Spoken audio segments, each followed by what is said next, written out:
I'm Chief Warrant Officer 5, retired Eric Seymour. I live in Easley, South Carolina. I joined the Army in 1970, active duty, went to flight school, flew in Vietnam.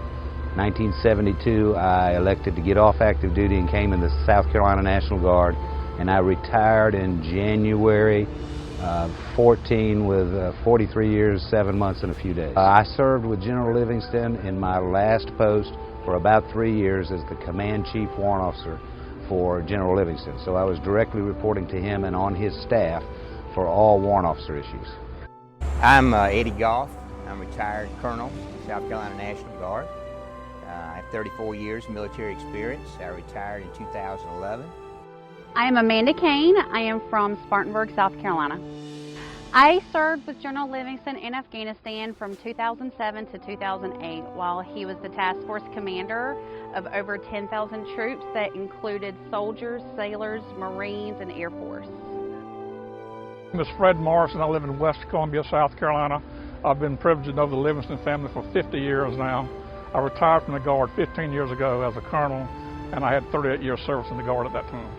I would say if you asked me what's the most important thing to know about General Livingston, I'd go back to a quote from Mamie Eisenhower when asked how she would like her husband, General Dwight D. Eisenhower, to be remembered. And she used 3 words: honesty, integrity, and unselfishness.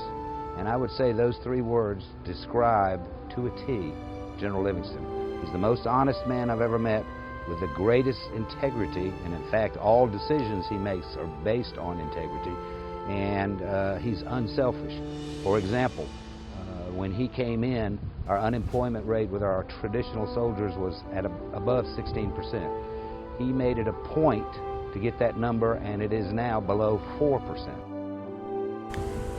General Livingston's leadership abilities, I recognized those immediately in 1980 in officer school. When he was a leading candidate in his class, I saw his potential then, and I knew that he was a person that would rise through the ranks, that was a true leader, and he could accomplish anything he set out to be. First and foremost, I thought that he was a family man.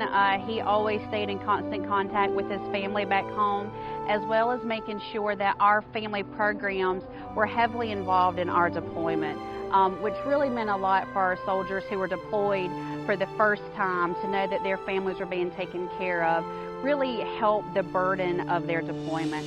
I also saw a lot of integrity in General Livingston and the decisions that he made. Watched his progress throughout the National Guard in his career. He went to our Officer Candidate School, Palmetto Military Academy. He was an honor graduate out there, and he went on to do much bigger and better things. He's an astute businessman, a perfect soldier, and his wife Barbara compliments him as a team. They've done more for our soldiers there than any other adjutant general in history, as far as I know. And I've had the privilege to serve with 5 adjutants general. If you want to persuade someone to vote for General Livingston for Adjutant General, my recommendation would be to ask not only his family, ask his civilian business associates. Most importantly, just ask a Guardsman. Those who have served with him, both as an M-Day soldier, an active duty soldier, can tell you that he is qualified, that he is the person to lead the South Carolina National Guard in peacetime, during domestic operations, and in wartime. There is no one better than Bob Livingston.